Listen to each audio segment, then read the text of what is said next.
Welcome back to 7 Seconds or More. This is a bit of an emergency episode right after Game 6 of the NBA Finals. I've got Dan with me. Dan, how are you?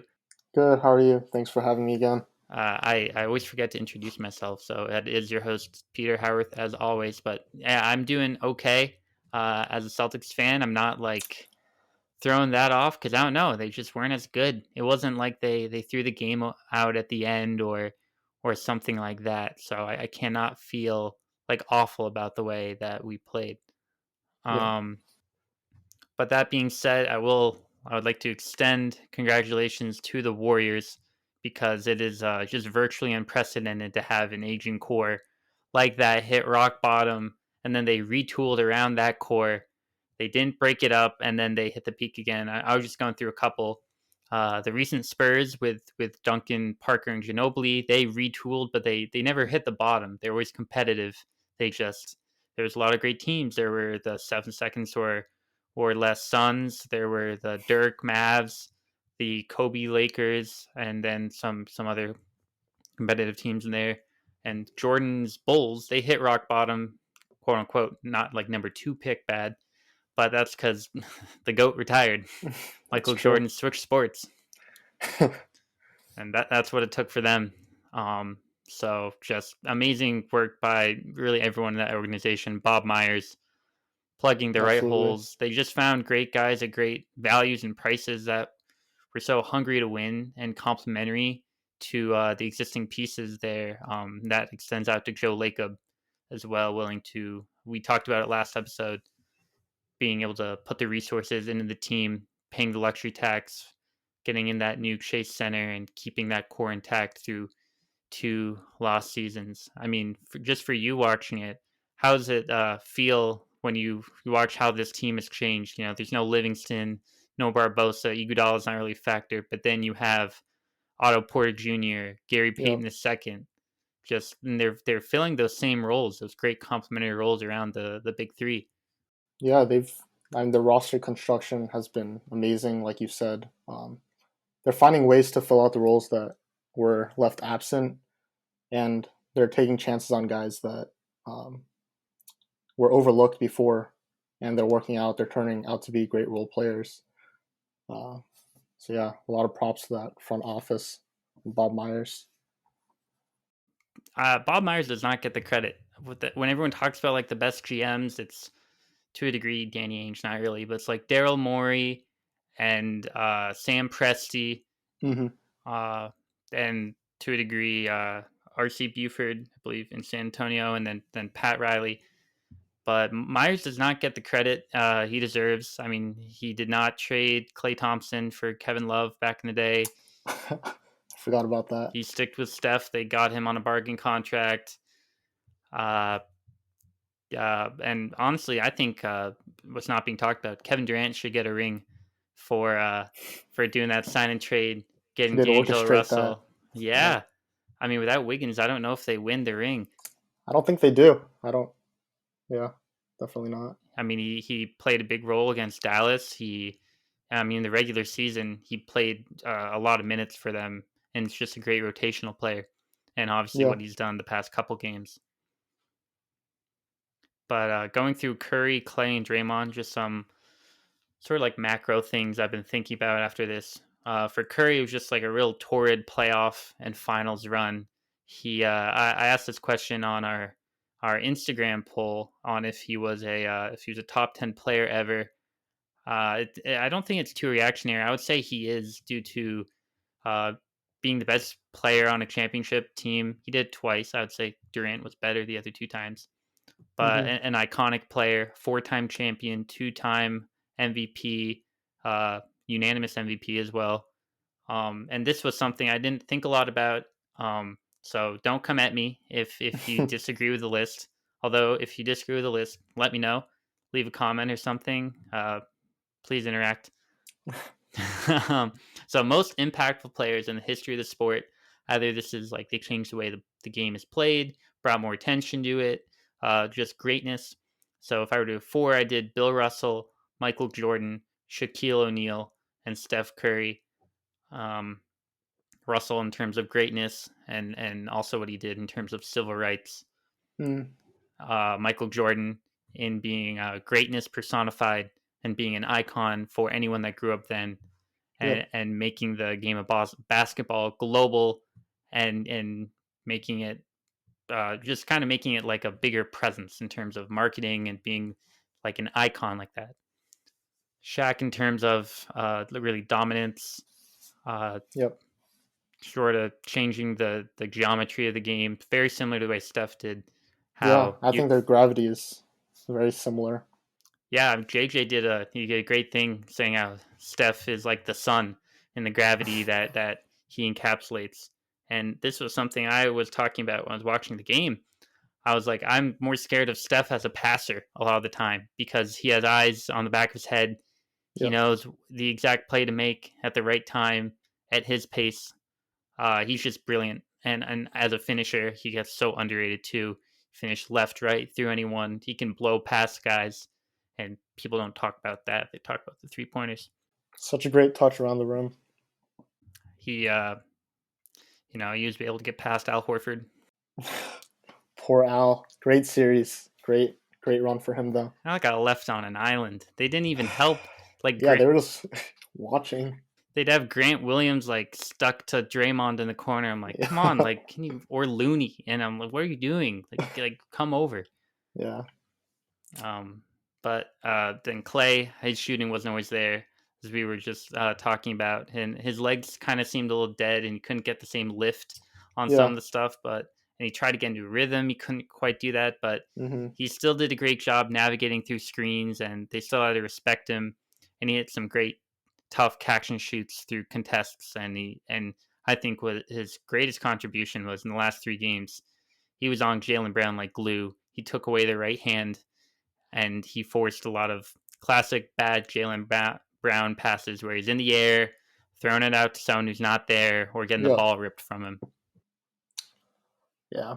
Jalen's gotta he's gotta work on going left because I think I saw a lot of Draymond just sitting on his hip, just daring him to go left, ready to strip him. And yeah, that's definitely something he's gonna be looking to work on this summer probably. I'm a little glad that Jalen was exposed in this way because there's no way that any team will now let him go right. Yeah. The game plan will be get Jalen left, throw a crowd at him, and get him to dribble off his foot because that's what works. So I think Jalen will be in the lab working on that left hand, working through contact, and trying to not play as much in a crowd. But what did you think about Clay's defensive contributions as being someone who he used to be known as a two-way guy and the primary defender you would throw and have Steph hide in the corner, but now as someone who you can rely on more one-on-one against bigger wings like a Jalen Brown. Like he's a serial winner. He knows what it takes to win. He's played in the league for a while. He's played at the highest level for a while. So I think just his knowledge itself is a huge plus to the Warriors, having him out there on the court. And especially Steve Kerr trusting him and his teammates trusting him to defend in those one-on-ones for a guy that hasn't played in a while or didn't play for a while, coming off a big injury. I think it says a lot about his teammates and Steve Kerr putting that trust in him and letting him letting him get out everything that he'd been building up for the past 3 years or so. It was just a lot of trust by Kerr, and I think Kerr did a great job. Like I was saying the other couple last episode that in the first couple games, I think Udoka was out coaching him, but Kerr he really got a feel for the game and put guys in at the right time. He figured out uh, based off of how things were going on the court. If we need more shooting, he put in Hmm. Poole. If they wanted to, if Brown or Tatum got some momentum, they put in Gary Payton to throw them off. And Do then you think that's a difference of experience or? a little bit, I think. I mean, this is what Kerr's sixth finals he's coached in, and he also played in like five or something. He knows the moment. Hmm. I think Udoka can get there. I think he's a smart enough basketball mind. Um, but there's a lot to say about experience in that case. Udoka after the game actually said that he doesn't think it was as much about the Celtics' lack of experience, and it was more about how much experience the Warriors had. Mm, And Kerr is always pretty cool. He's pretty unfazed by anything that yeah, goes on. I think that instills a lot of confidence in any of his players, top to bottom on the roster too. Like, yeah. Jordan Poole's not scared. He enabled Gary Payton to be in this great place. Otto Porter is like a really good role player for them. So do you Hmm. think that Kerr is he on that short list of best coaches all time, or do you think it's just it's a great team? Like you can't mess up. I don't know. I feel like you have to put him up there with one of the best coaches of all time. But also, I think most of the Warriors' success comes from Steph being who he is, being so unselfish, humble. Especially when he came back from injury, he was coming off the bench, and when your superstar is coming off the bench without any complaints, without any drama, none of the other role players or players that typically come off the bench can complain because their superstar's not doing it. So I think that Steph really just sets the tone for the entire team, the entire squad, and the organization to build this type of legacy and dynasty. But yeah, Steve is definitely one of the best. I like almost completely forgot that Steph had come off the bench, and he was like amazing off the bench. Yeah, It's hard to believe anyone of that caliber, regardless of the situation, would ever come off the bench. yeah, But it is so tough with the coaches because if you look at, I don't know, the list of the best coaches of all time, they've all won championships, and they've all won championships because they've been coaching great players. hmm, Granted, there have been coaches who have coached great players and haven't won, but it's like chicken or the egg sort of thing. But I mean, if you look at a guy like Doc Rivers, he's probably one of the better coaches of all time, and he's coached a lot of great players, but he has one yeah, ring. yeah. So it's again, it's one of those chicken or the egg things. It Uh, takes a lot to win the championship. It's not just one or the other. You need everything coming together, and it's a lot of luck too. I think. oh yeah, you need a real perfect storm of health, luck, and everything in between. Just to wrap up the big three here with Draymond, it's just more and more clear that he is like the ultimate competitor, and he is in that short tier of the best complementary players in a dynasty. I have a couple like Dennis Rodman, Manu Ginobili, Dennis Johnson, all Hall of Fame players, but True. just as guys who just super complimentary, but also so important. And he had supreme confidence in himself, and he had a just amazing stretch on both ends because that was a vintage Draymond performance That last was night. vintage. Those two threes and then that deep two over Rob with the shot clock winding down. I think that was. Oof. He had the backpack on. He was shooting those threes. That's true. Yeah, I mean the deep two. I was like, okay, so I like how they're playing off him. They're not they're taking away any of the outlets, but I know you can block a lot of shots, Rob. But can you get like a foot up, like a hand in his face or something? He's not like these are still professional basketball players. You can still shoot a wide open jump shot. So Yeah. yeah, just a amazing job by Draymond. Vintage again, something we haven't seen him play like that in a couple years, but it just shows that he is one of those guys where if you're in a closeout game, do or die game, you want Draymond on your team. He's got a big mouth and he backed it up last night. It's so weird the juxtaposition of Draymond because he'll talk like mad trash and he'll be so incensed over calls, but at the same time, like after the game, he was like, these Celtics fans were great, super competitive, and mad respect to like everyone. Like the way he talks, he's incredibly well spoken. And if you didn't watch him play, if you didn't see some of the antics, you'd be like, how does anyone not like this guy? He is Yeah. just like top notch. Hmm. Very interesting.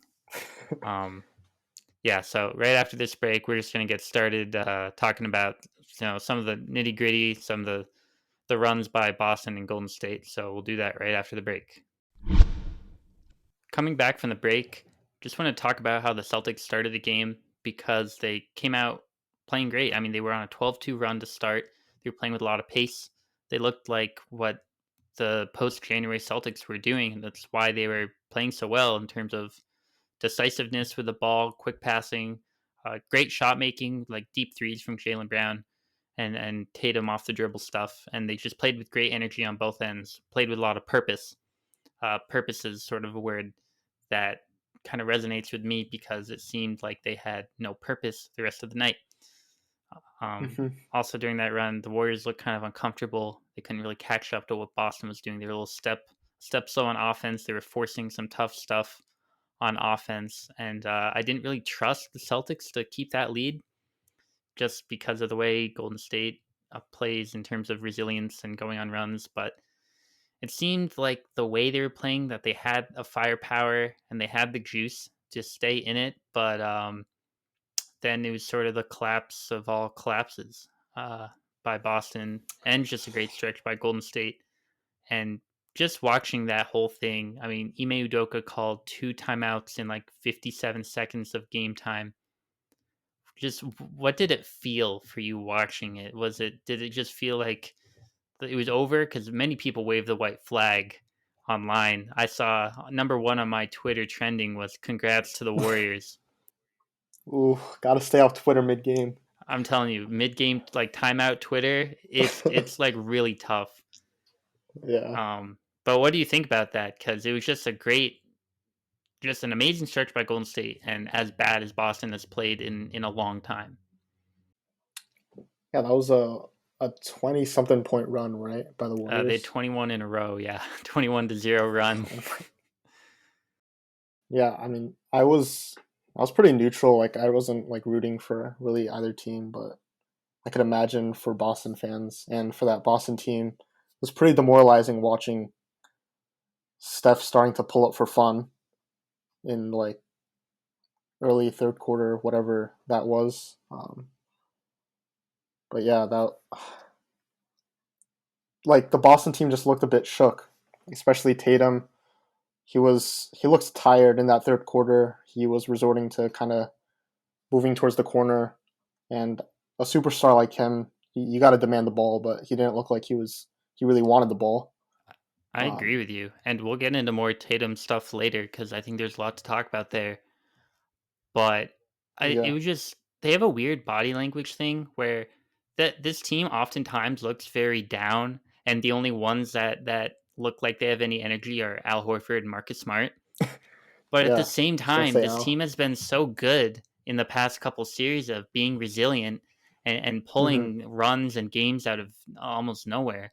So it doesn't look like they ever want to be in it, but they play like they do. But at that point, they had neither.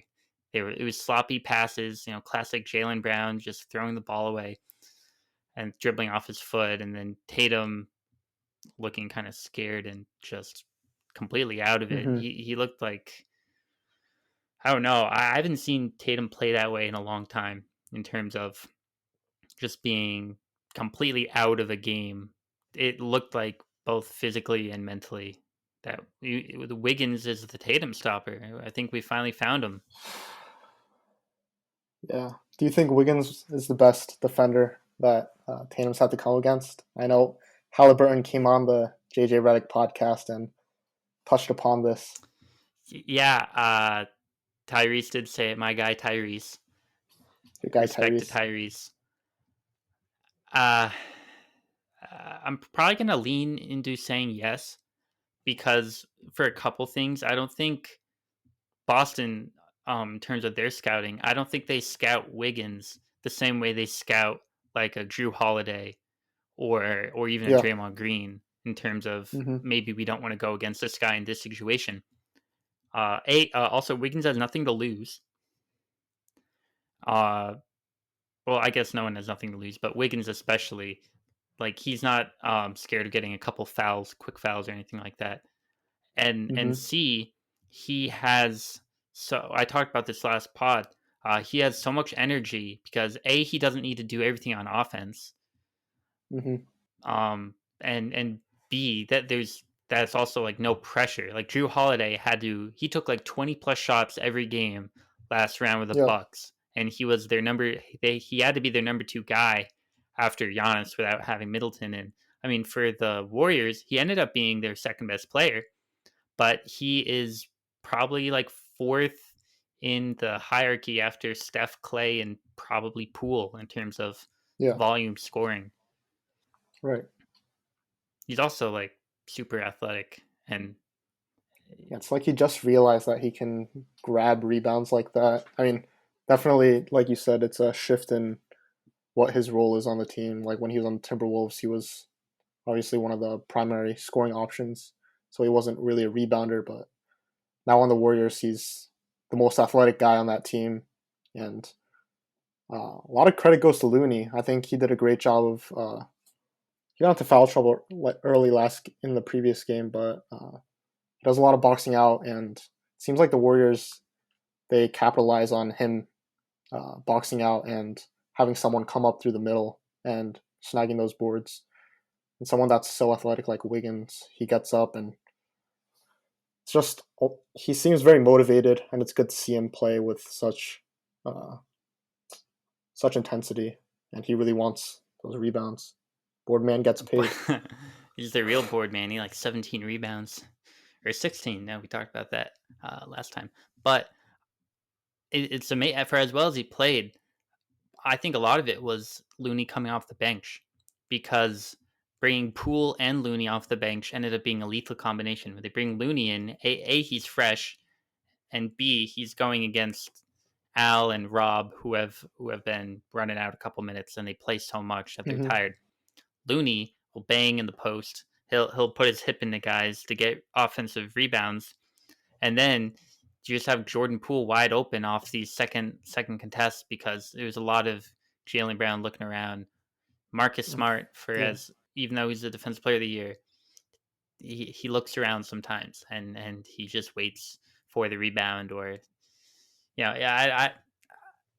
I don't like Marcus Smart knows how to play basketball and he's a very good defender. He's a great rebounder. He's a very good basketball player. But there are times where he stands around and he Hmm. watches a rebound, and those guys have played a ton of minutes.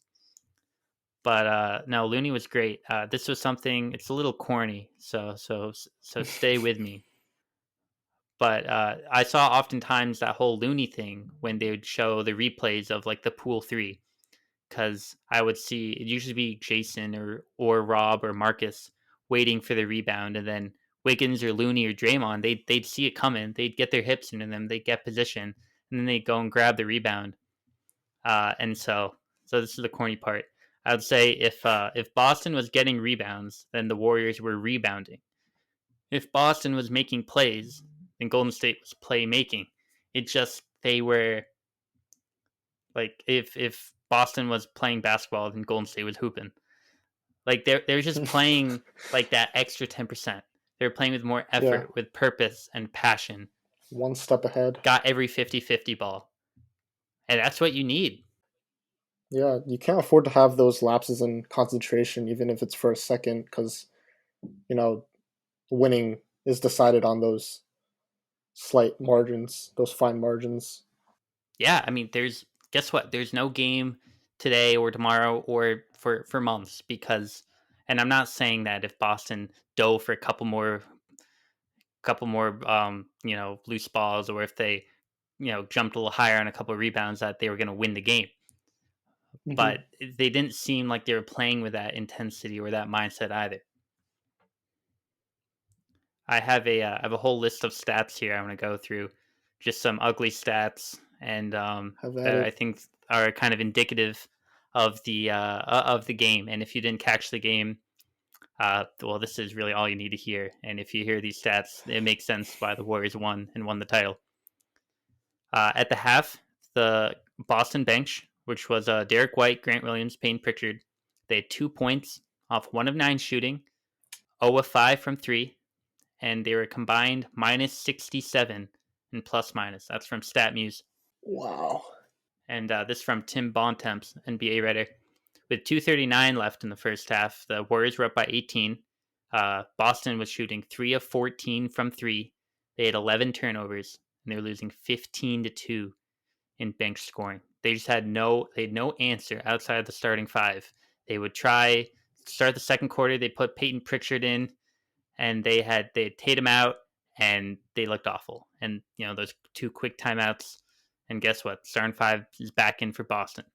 They had no answer for anything, and they couldn't figure out anything, which was kind of hard to believe after these past couple series, the first couple games, where whenever Derek White came in, he had a great contribution. Grant Williams was good in stretches. In the past couple series, Payne Pritchard hit big shots, but they just had Hmm. nothing. They were done. Was it? Oh. Here's what I found. Siri, I did not ask you. Yeah, I feel for those guys because they're all young, or maybe Derek White's not young. He's like 26. I think he's younger than people think, He but same draft he's class as Tatum, but he played like two okay. more years in college, I believe. So Yeah, I was kind of rooting for him. I think he was a pretty underrated player in the league. He made a big switch to Boston, and he seemed to just lose his confidence and hit a slump. He was great in that game one, and I would say the same with Grant Williams and Pritchard. Seems like they just lost a bit of confidence, and yeah, it was a real ugly combination for White because he lost his confidence in his 3-point shot. and the passing was Passing was not good too. And you're saying, oh well, if he's not shooting the threes, well, that means he's probably driving, and he's been a pretty good finisher with a floater. He's had a really good floater and a spin move, but he has every sort of layup has hit off the backboard and then front rimmed and out. Or yep. there was at least one occasion last night where he did a spin move in traffic and the ball just went in the air, and Draymond snatched it. Oh yeah, He just yeah. looked lost. Moment was too big for him, which is strange because they came from down 10 in game one of the finals in Golden State. It's as big of a stage as there is. Um, but no, they just didn't have it. This is something I don't think we're going to get to today. Maybe next week. But if I'm Boston, based off of the personnel I've seen, I think I need another wing that plays with energy and can be a reliable 3-point shooter, which is Hmm. what Aaron Nesmith is supposed to be. But Aaron Nesmith is not that. And then I Yep. think you need another guard, just like another veteran, like a if this was a couple years ago, I'd say like a George Hill, but he's a little old now. What about someone like Tyus Jones? I feel like he's a very low maintenance, great fit that won't take shots away from the Jays. He can kind of settle them down and get them to their spots. I I think he really has. like I think he had like the best assist to turnover ratio in the league I too. really like Tyus Jones, but I think he's going to be too expensive. The Celtics, they have the mid level, the taxpayer mid level, which is like 5.9 million. And the one Hmm. thing I will say is I think the Boston playoff run and seeing how close his team is, I hope that it compels some veterans to sign some more like bargain contracts, like an Hmm. Otto Porter type signing. Like Otto Porter should not be Yep. a player on the veteran minimum, but he's Hmm. on the veteran minimum because he wants to play and win for a championship, which he did with Golden State. Um, if Boston can pull a guy like that out, they also have a couple trade exceptions, and they're already in the luxury tax due to playoff bonuses. So I'd like to see them open the checkbooks out and pay to win. Um, or well, not pay to. That's bad phrasing. Sounds funny. Be willing to pay the luxury tax to make the team better and compete because they should have the ability to acquire some quality players, but it seems like they just need like a little more help outside of Tatum and Brown. Maybe even someone like Ricky Rubio. I know like age is a concern and he's coming off a big injury, but seems to be a great player that can come off the bench, and he has a ton of experience too. My only thing I'd be a little scared of is Rio can't really shoot and he can't play a ton of defense, so I don't know how much faith they'd have in him. But he's coming off, I believe, a torn ACL, so he could sign a 1-year vetman prove it deal. So I think there's a lot of guys who could fit in that role. Yep. So Brad will have to really start looking at these at who's available. We'll do more research into this, and I'm sure we'll do a lot of stuff about free agency. That'll be very exciting. But yeah, it's clear Boston isn't quite there, and then it's going to be a tough road in the East next year. You think Philly will maybe figure it out a little bit? Brooklyn, let's say Ben Simmons plays, they're a real team. Milwaukee will have Middleton back. They're probably the ones I'm circling in red ink. And then Miami's Hmm. been linked to, they've been linked Some to big Bradley names. Beal, Donovan Yeah. Mitchell. So they could get a guy too. How about them New York Knicks? It's time. Time for what? Fournier, lead him to the chip. Boston legend. He's not a legend. He was so bad for the Celtics, but we got him for like 2 second-round picks, so I can't complain. A couple more stats here. I don't know why Jalen Brown continued to attack Draymond so much off the dribble when you saw how much the Warriors put into getting Steph switched on to Al. Because for the Hmm. series, Jalen shot 29.4% when guarded by Draymond, 1 of 15 from three. That's from StatMuse. Maybe it's because game one that he had good success. I think game two even started well, but every time like Draymond knew which way he was gonna go. He got a block or he got his hand in there, and Yep. I just don't know why they Yeah. kept going to it. But it seemed like Horford was having. I mean, obviously Horford against Steph is a much easier matchup than Brown against Draymond. But there were a couple times when Horford had Steph in the post, and then he would get the ball and end up passing it back out. It seemed like Steph was really playing hard on defense and not making it easy for him. There was I think the one that everyone circled. He was backing down Steph in the post Al, and then instead of going up, I think he passed it to Tatum on the perimeter. Yeah. He pump fakes, gets Wiggins in the air, and then he shoots a three, and I think it front rims, like super front rims, like it goes straight down. And obviously, if he makes it, everyone's saying great play and everything, good job, it's the right decision. Hmm. But like, just get the easy Yeah. looks.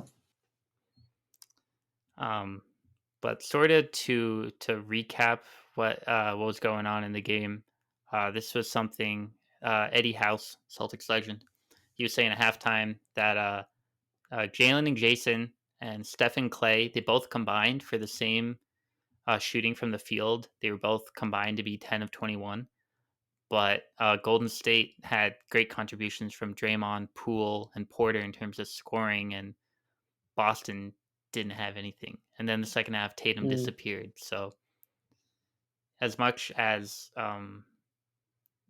Jalen and Jayson left some room to be desired, I would say they needed more yeah. help. Yeah. Absolutely. They really had nothing off the bench, like literally nothing. This was something I don't know who said it. I think it was maybe Steve Kerr or maybe it was a commentator, but they were saying that this Warriors team was the least talented of any of the ones that won the championship. Now I was just thinking like that 2015 team, they were good, but Yeah. they had Harrison Barnes, who was like he's Barbosa. okay, Barbosa, Livingston, obviously Iguodala. Hmm. Who there? I know there's like one other guy who played for them. I think they had Let's another see. big. Oh, it was Spates on that team.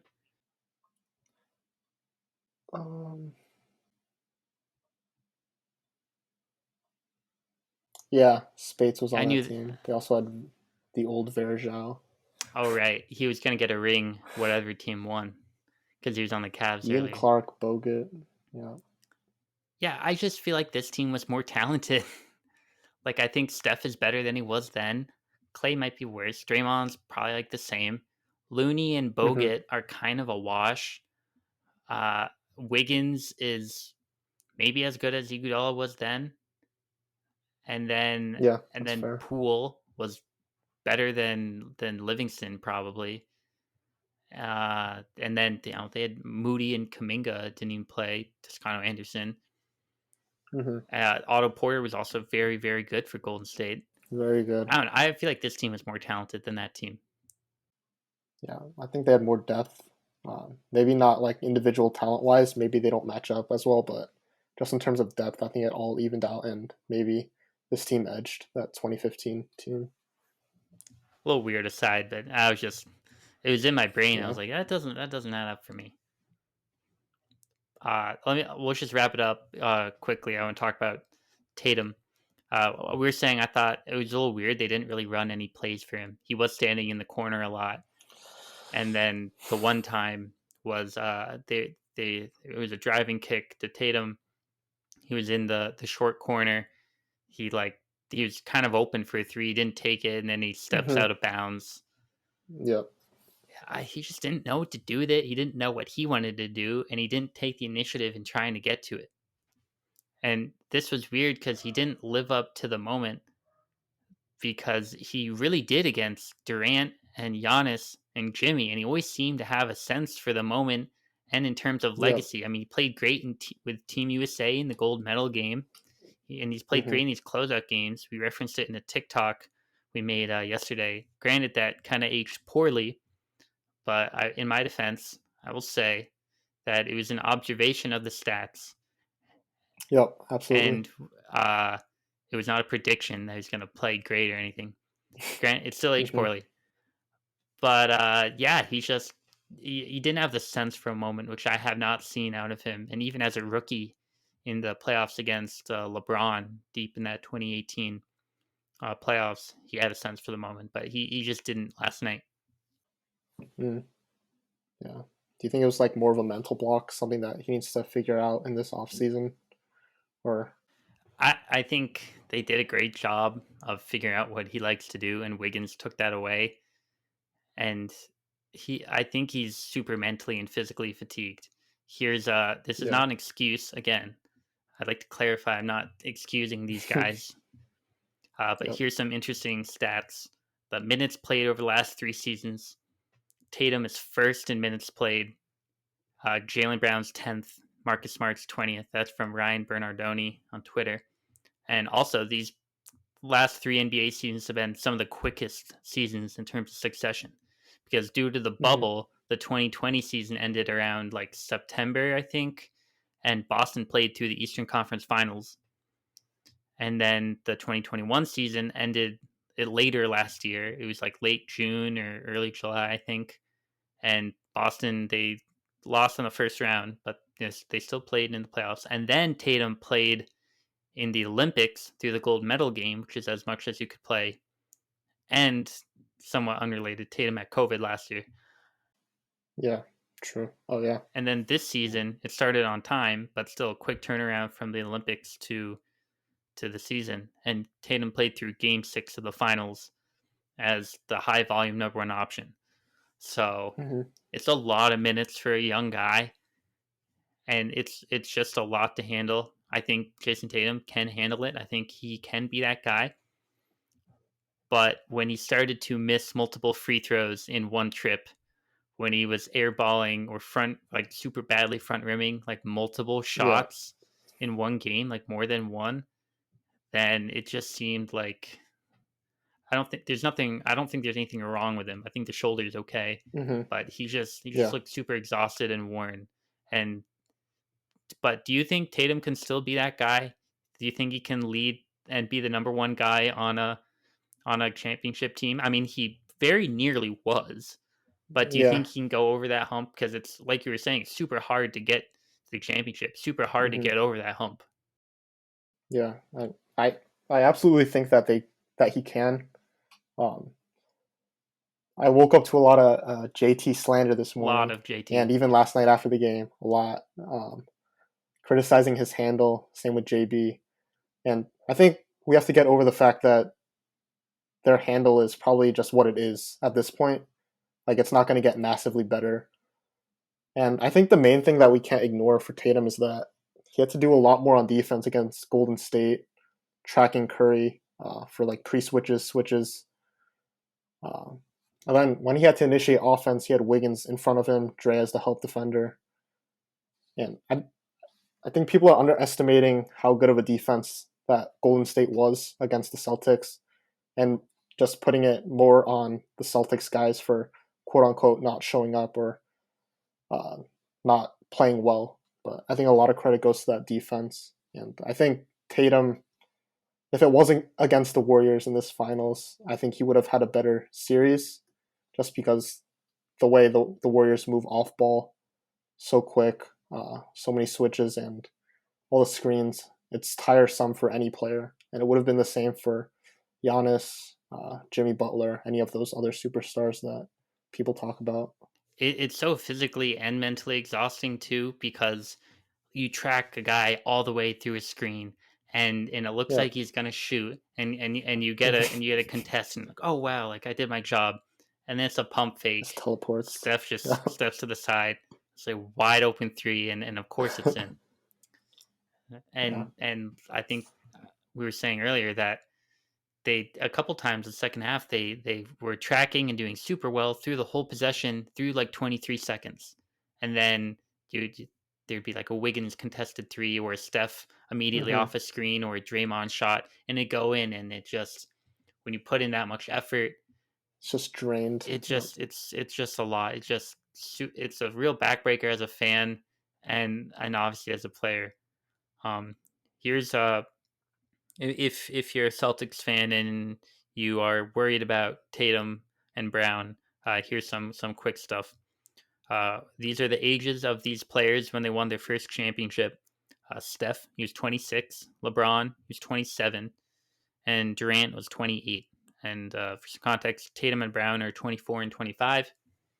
So it's incredibly hard to win a championship at a young age, hmm and I think they have some room to go.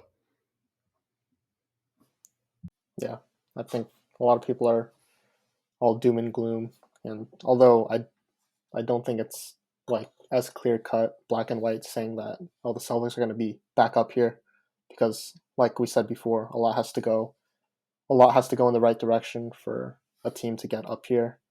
But yeah, these guys have really bright futures, and I think this is just another one of those big experiences at a young age that's just going to further fuel their development. And yeah, Yeah, I mean they've gone through almost everything that a young player can do. They have lost in game sixes and sevens on the road of Eastern Conference yep, Finals. They've won at home. They have Tatum and Brown have done it as the best players on the team. They've done it as more complementary players. Now they've won in a game one on the road in the finals, and they've also lost 3 games in a row in the finals. They've done it all. It's great experience, but we're not there yet. But eventually, there will be a time where you'll be like, "What is all this experience worth if they don't get the end result?" We're not there yet, but hmm it is something to keep in the back of the mind. Just as a closing thought, I do think it was a really good series, and it's kind of hard to feel that way immediately after because of the way Golden State really figured it out for 3 games in a row. But I think it was everything you could ask for in an NBA Finals in terms of elite shot making on both sides, star players, and a lot of competitiveness and some great fan bases. Yeah. So, do you have anything else to you want to talk about? Tatum, Curry, Mike Breen, mm. Draymond, whatever it may be. Mike Breen. Speaking of Mike Breen, like something that was crazy was when he said Curry had his first free throw attempt with 50 seconds left in the game. I think that was very jarring. And he also said that none of the stars on the Warriors shot a free throw attempt until a minute 30 remaining in the game when Steph got intentionally fouled. When I heard that, that was crazy. Now that you say it, yeah, I mean that sounds right. The it's very strange coming off of playing the Bucks and the Heat, where if you're the Celtics, you just see Giannis keep on getting to the line, Butler get on the line, and Yeah, you're driving yourself yeah, crazy. But no, it was very clean basketball. They were just the hmm Warriors were getting more stops, playing smarter, and getting better looks, and that's more of a tip the cap. You can't pull out the ref excuse. You can't really pull out anything. You're the better team, and the Warriors deserve to win the way they were playing. And yeah, it was a great series, and just I thought it was a good season overall. Good NBA season, Yeah. a lot of great Yep. moments.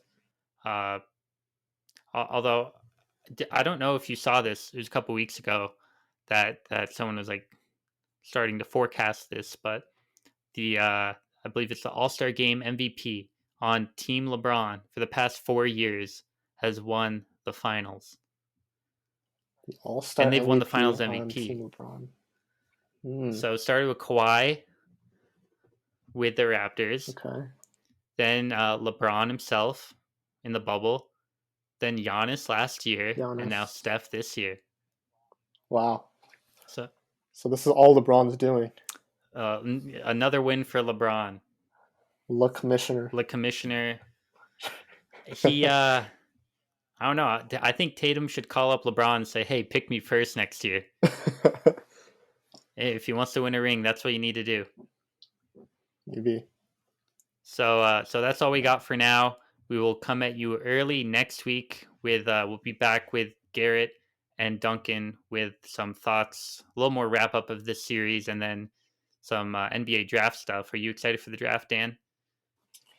I am. Who do you got number one? Uh Early yeah. predictions. So we did do a poll. We'll do early results on the poll just because you mentioned it. But who should be the number one pick of this draft? And so the results, I voted for Chet personally because I kind of talked myself into it because of I like just he's a special talent. You don't want to get that thing wrong. But it is Hmm. split between Chet and Paolo. Wow. So who'd be your guy? Just say Jabari. Let's just put this face. I'll go Jabari. Let's go Jabari. I Nasty. mean, he projects to be a long elite shot maker. They Magic need a number one guy. It could certainly be the case. And you could talk yourself into like his dad was an NBA player. Many Hmm. great like they showed a graphic last night of all the guys. Wiggins' dad, Steph's dad, Clay's dad. I mean, those are those are three pretty big guys for the Warriors. Um, Or maybe our very own RJ Cole. Number one, Number one. that'd be the most Magic pick ever. Pick another small point guard. Uh, yeah, so that is coming next Thursday, 6 days away. But we should be coming to you early next week with just a preview of that special guest for that as well. Someone who's never been on the show. So Ooh. yeah, very spicy. Yeah, so keep your eyes out for that wherever you listen or watch us. Is Draymond coming? I can't say who's the guest is. I can't say. Ah. It could be it may be LeBron. LeBron said he wants to get on some podcasts. There you LeBron, go. come on the show. Come on the pod. Le host. Le guest. So once again, Dan, thank you for coming on, Of and course. we will catch you next time.